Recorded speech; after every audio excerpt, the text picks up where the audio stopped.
Okay, this thing, I call it the stud that holds the reel on my welder, has the following problems.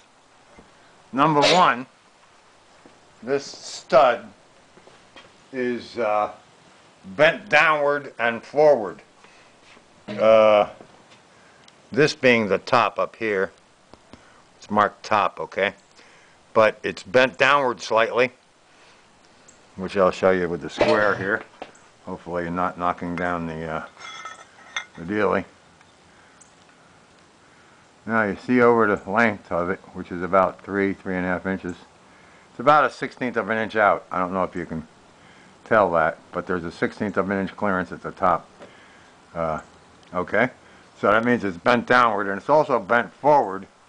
Forward being toward this strange corner over here. Now, when I hold the square there, you can see, or maybe you can't, but take my word for it. See, there's the 1/16 of an inch clearance at the top. So it's bent downward and forward. Okay, but that's not the main thing. When I first got the welder, which was recently from eBay, I saw this discoloration. Of course, the reel was here. This thing was here, of course, on the stud, like yay. But I saw this discoloration around the edge down here, and I didn't think anything of it. I thought some kind of weird crap went on, I don't know what. But later it turns out that the discoloration was caused by, or I assume was caused by, this, which is that brazing. So apparently this center stud was broken out at one time, or either it was just press fit in here by the factory, that being ESAB. They're not ESAB, but airco. Now, these 5 holes I just recently drilled. I drilled those yesterday. Countersunk holes. Reason being, if you look at the deal is it's bent down and forward. Okay, keep that in mind. Now, here's the fiber washer. I call it a fiber washer, but it's not really a fiber washer. But anyway, this thing floats around on here, and there's nothing to hold it in place. And it's unclear whether this thing was originally glued on here or what, because there is no glue residue whatsoever on the back of this washer or on the disc. Also, you can see by the wear pattern on here that the wear pattern is consistent with this thing being bent down and forward. So, what's the short version? The short version of the story is that because it's bent, the back of the spool, which is here, rubs directly on this washer, aight, when it's assembled, that being this side. This goes on here, aight, that goes there, and this goes here. However, with it not glued on, there's nothing to keep this thing centered, number one, and it can float around anywhere it wants to. Okay? But number two, and more importantly, because the stud is bent, I noticed that when I turned this thing by grasping it, before I put the wire on it and gave it a turn like yay, that it had hard spots in it. Or more, to be more specific, it had a hard spot at from about 7 to 8 p.m. on the clock. If you use top center where those 2 notches are, use that as midnight. This is where the hard spot was, okay? That's because it was binding, because the stud is bent, I assume. So, let's put it this way. The stud's not actually bent, but the stud is mounted in the plate in a askew fashion. So, not that the stud itself is all that great, as you can tell. It's got some score marks in it. The previous owners didn't take real good care of it and let little rocks and gravel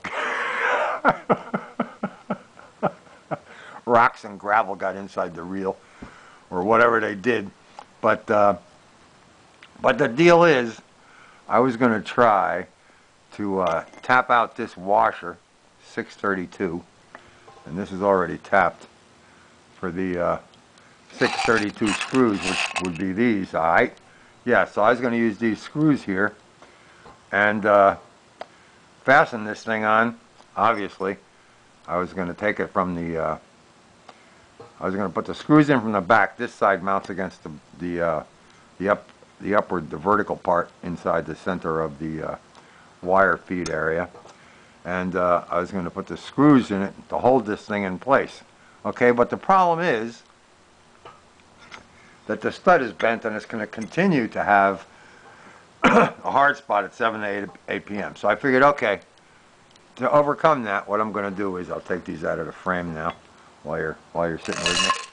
I'll put them back in the can. But anyway, what I was going to do was shim this out at the bottom left corner, which would have the effect of raising the stud and moving it rearward, or putting it into a more square orientation the way it's supposed to be inside the welder. But then I got another problem. And that problem is this thing will still be askew. This thing would, if mounted screwed hard to the plate, it would be askew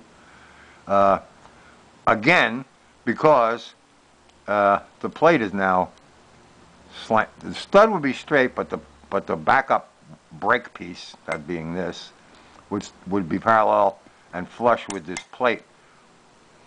So that means I'd have to shim this thing out on an angle from the opposite side up about where my middle finger is, or from about the 1/130 position on the clock. So this thing would be slanted out down here in the bottom left corner, and then this thing would be shimmed like this, you know, where my index finger is right now, to a more straight orientation. However, and I figure that the bottom left corner of this thing is going to have to be shimmed out about 1/16 of an inch. I can do that easily enough with cardboard, okay? No big deal. Or Formica, whatever, sheet metal. And I can shim this thing out also. But by the time I finish shimming both of these two things out, I've effectively moved this thing outward about 1/8 of an inch. So, cumulatively speaking, that is, or possibly only 1/16. But whatever it is, it may be too much. And also, keeping in consideration that I think that this apparently broke out at some time in the past. For some reason, reasons unknown, although I would suspect it would probably either broke out because it was just a press fit, a straight, I guess it's about a 5/8 piece of cold rolled, I don't know. I didn't measure it yet, but I assume it's 5/8. But I assume it broke out because this was just a straight bore and this was pressed in originally. Or it was originally welded and the weld broke and they decided to braze it. But in any event, these grinding marks that you're looking at here, all these shiny, more silver colors, this stuff is not my work. That's not my work. What is my work is drilling these 5 holes and making the little marks where the holes are. But that is my work. And these little horizontal and vertical lines, that's my work also. But this grinding crap, that's not my deal. Okay, I didn't do that. And I didn't do this grinding in the center. This was all here when I got the welder. So, the short version of the story is, I looked at Miller's website. This is not a Miller welder. I wanted to see how Miller did it. Miller uses something called a fiber washer. As a matter of fact, they use a fiber washer both on the inside of the spool, this being the spool, and a smaller one on the outside of the spool. This